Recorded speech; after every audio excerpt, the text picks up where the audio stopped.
क्या है भारत पोल और यह कैसे करेगा काम? दोस्तों, भारत पोल पोर्टल अपराधियों की रियल टाइम सूचना के लिए एक मंच है जिससे अब कोई भी राज्य सीधे इंटरपोल से संपर्क कर सकेंगे। भारत पोल के 5 module connect, Interpol notice, reference, broadcast और रिसोर्सेस हैं। इस इंटरपोल के नोटिस के अनुरोधों का त्वरित समाधान होगा। इसके लिए दुनिया के किसी भी कोने में छिपे अपराधियों का ट्रायल आसान होगा। अमेरिका के नवनिर्वाचित राष्ट्रपति डोनाल्ड ट्रंप ने कनाडा को अमेरिका का हिस्सा बताते हुए सोशल मीडिया पर एक नक्शा शेयर कर लिखा है, ओ कनाडा। इससे पहले कनाडा के प्रधानमंत्री जस्टिन ट्रूडो के इस्तीफा देने के बाद ट्रंप ने कहा था कि कनाडा के बहुत सारे लोग चाहते हैं कि कनाडा अमेरिका का 51वां राज्य बन जाए। दोस्तों, कनाडा के कार्यवाहक प्रधानमंत्री जस्टिन ट्रूडो ने कहा कि कनाडा के अमेरिका में विलय की कोई संभावना नहीं है। उन्होंने कहा कि दोनों देशों के श्रमिकों और समुदायों को आपसी व्यापार और सुरक्षा सहयोग से लाभ हो रहा है। दोस्तों, दिल्ली में 46 साल बाद कांग्रेस का 24 अकबर रोड स्थित राष्ट्रीय मुख्यालय 9A कोटला रोड में बने एक नए भवन में शिफ्ट होने वाला है।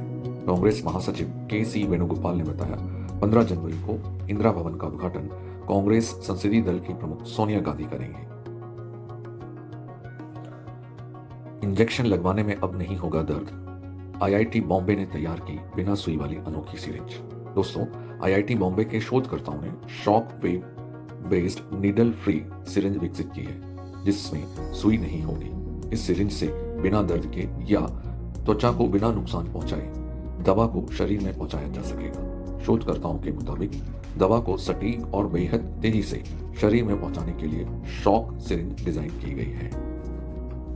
दोस्तों, मध्य प्रदेश के जबलपुर में 800 करोड़ की लागत से बनी फ्लाईओवर में दरारें पड़ गई है। यह बात विधानसभा में विपक्ष के नेता उमंग सिंघार ने ट्विटर पर शेयर की। MP के सबसे बड़े फ्लाईओवर में पड़ने लगी भ्रष्टाचार की दरारें। उल्लेखनीय है कि राज्य सरकार ने मामले की जांच के लिए एक कमेटी गठित की है और चीफ इंजीनियर का तबादला कर दिया है। दोस्तों, केंद्रीय सूचना एवं प्रसारण मंत्री अश्विनी वैष्णव ने मंगलवार को 2025 के लिए भारत सरकार का कैलेंडर जारी किया। इस कैलेंडर के लिए जन भागीदारी से जन कल्याण को मुख्य थीम के रूप में चुना गया है। कुल 13 भारतीय भाषाओं में प्रकाशित इस कैलेंडर की शुरुआत आदर्श वाक्य सर्वेसम मंगलम भूयात् यानी सभी का कल्याण हो से होती है। उल्लेखनीय है कि यह कैलेंडर प्रतिवर्ष केंद्र सरकार द्वारा पंचायती राज संस्थाओं में वितरित किया जाता है। इस वर्ष इस कैलेंडर में केंद्र सरकार की पिछले 10 वर्षों की उपलब्धियों को चिन्हित किया गया है। दोस्तों, केंद्र सरकार ने डॉक्टर V नारायणन को इसरो का अगला प्रमुख नियुक्त किया है। वे 14 जनवरी को इसरो का कार्यभार संभालेंगे। नारायण मूल रूप से कन्याकुमारी तमिलनाडु में के रहने वाले हैं। दोस्तों, भारत में चुनावों के समय रेवड़ी कल्चर शब्द चर्चा का विषय बना हुआ।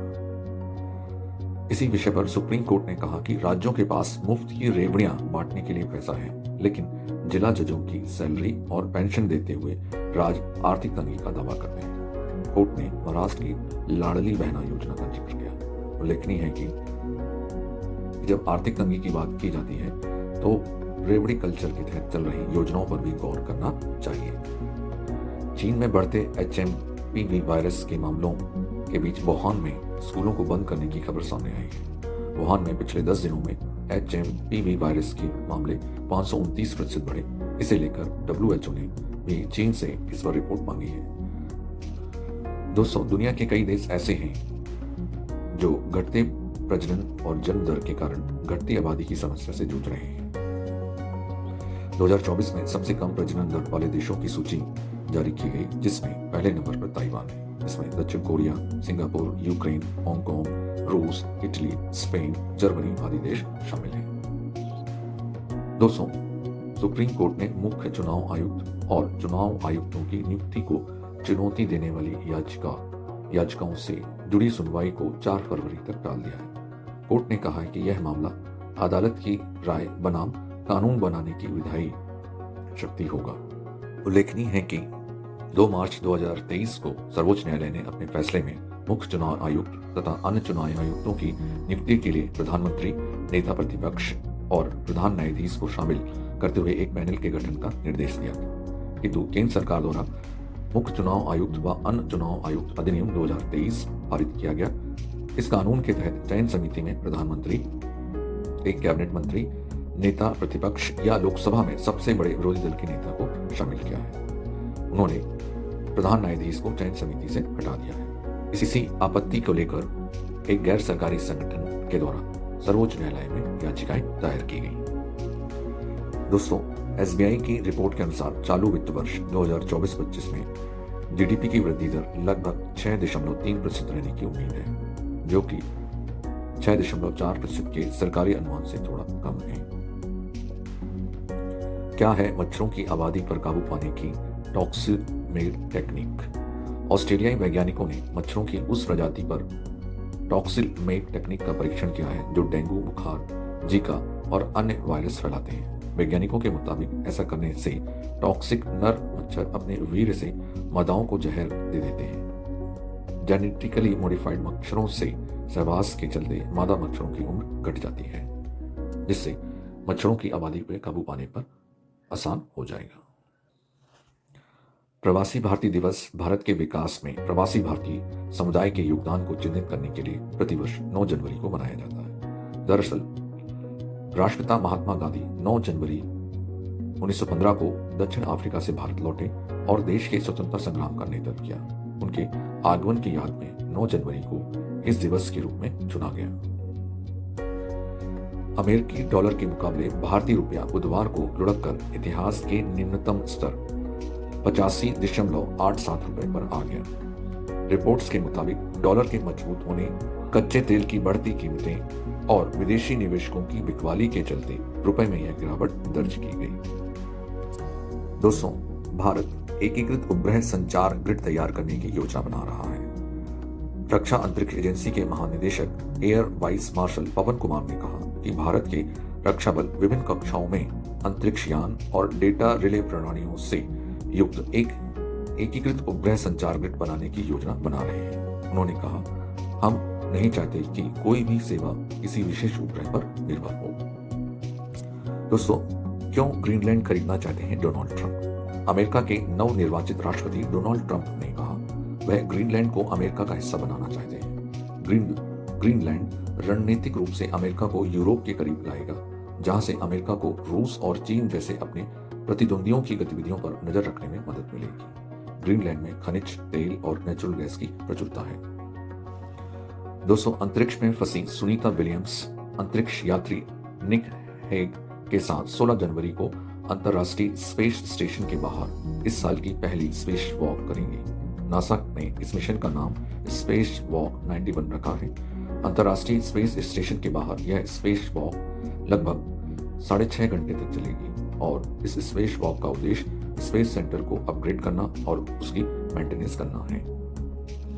दोस्तों, इसरो ने एक ऑर्बिट में 2 सैटेलाइट्स को लाने वाले स्पेस डॉकिंग एक्सपेरिमेंट मिशन को स्थगित कर दिया है। इससे पहले यह मिशन 7 से 9 जनवरी तक के लिए स्थगित किया गया था। इसरो ने कहा कि उपग्रहों को एक दूसरे के करीब लाने के लिए मैन्यूवर के दौरान ड्रिफ्ट अधिक था, जिसके कारण मिशन स्थगित करना पड़ा। दोस्तों, मध्य प्रदेश के मुख्यमंत्री मोहन यादव ने उज्जैन की 3 ग्राम पंचायतों गजनी खेड़ा का नाम बदलकर चामुंडा माता गांव, जहांगीरपुर का नाम बदलकर जगदीशपुर तथा मौलाना गांव का नाम बदलकर विक्रम नगर कर दिया है, जिससे अब प्रदेश की 55 जगहों के नाम बदलने की मांग हो रही है।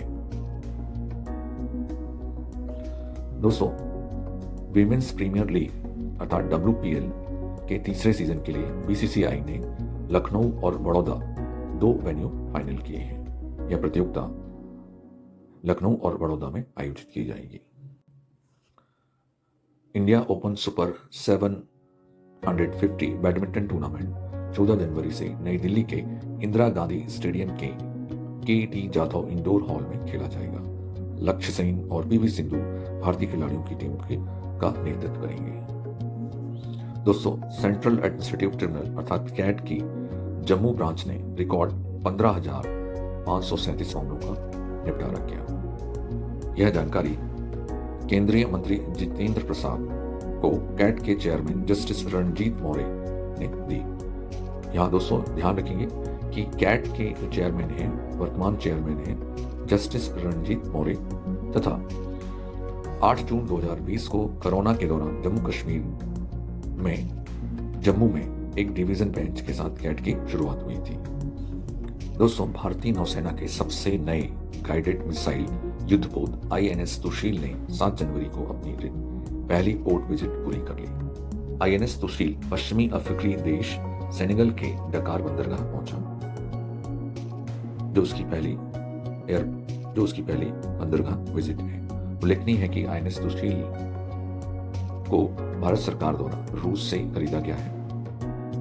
रूस में कमीशन किए गए इस युद्धपोत को भारत लाया जा रहा है।